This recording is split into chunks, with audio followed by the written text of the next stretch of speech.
Ang buhay, cooking inday ng ina nyo.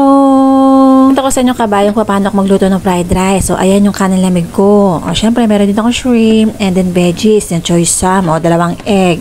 Madali lang ito. Tapos ng amo kong babae na magluto daw ako ng fried rice. So, ayan na nga, hugasan natin ng ating fried rice tuloy, ang ating shrimp. Ayan.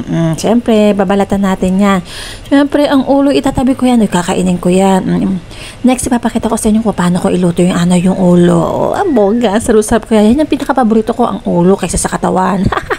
Ito nila dito ang fried rice. Iba't ibang klase ang niluluto ko sa fried rice. Meron shrimp, katulad ng ngaya, may beef, pork, chicken, etc. Ang dami talaga. Kuminsan nga, mix ko na lang nga eh.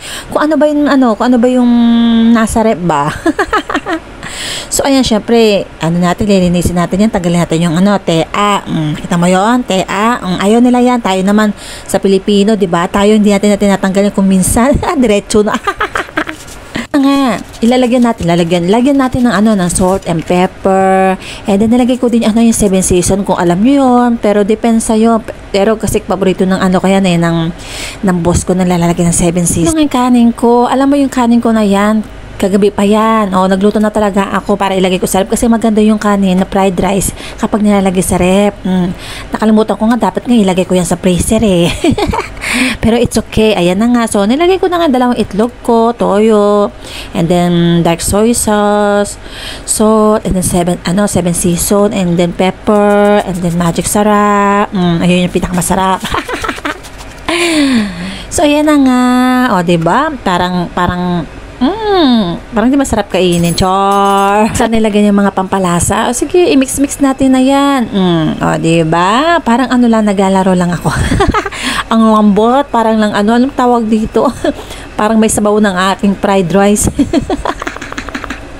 Pero wag ka. Nakikita nyo ang resulta dyan, kabayan.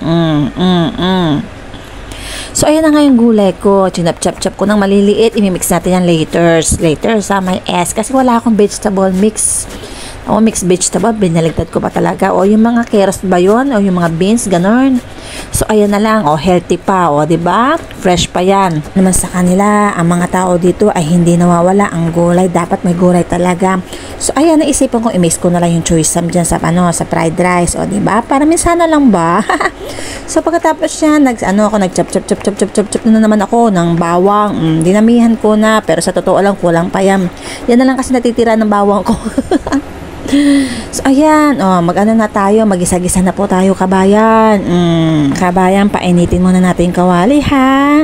Huwag tayong mamadali, inday. So, ayan, nilagay ko na nga yung bawang. Tapos, nilagay ko na rin yung gulay. Gisa-gisa po.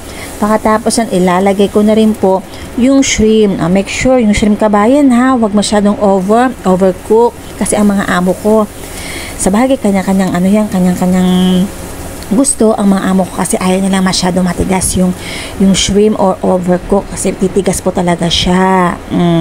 Shrimp talaga madali lang iluto po yan. Mga lang yan, mga minutes or seconds lang. Minutes lang talaga. Mga 1 minute lang, ganun, or high fire, depende lang po yan. Yung ating choy sam at saka yung shrimp natin, iset aside muna natin, kabayan. At iluluto natin ng ating kanin lamig. Naku, ang sarap-sarap nito, kabayan, promise. Gisa with bawang ulit kasi paborito nila ang bawang.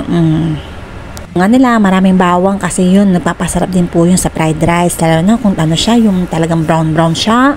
Ganun. Ilalagay natin yung sinabawan na kanin natin.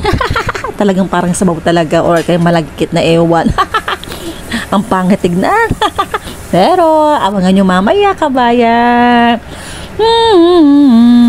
Pag titignan nyo, para hindi masarap, tatupusin nyo kasi. Diba? Maya magdadry na rin yung promise. Mix lang, kabayan, na baka kasi masunog. And medium fire lang yan, ha. Wag na mamadali. So, tignan mo yung resulta. So, nilagay ko na yung shrimp and then gulay natin.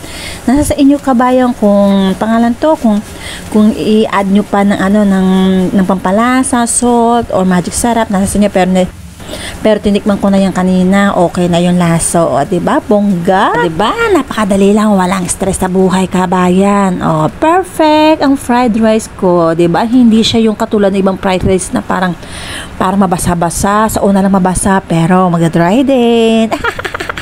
Oh, di ba? Bongga! Ang sarap-sarap niya. Maraming salamat po. Thanks for watching. Abangan niyo po sa susunod yung another luto-lutuan ni Inday Ibon. Bye-bye! Lalab Inday!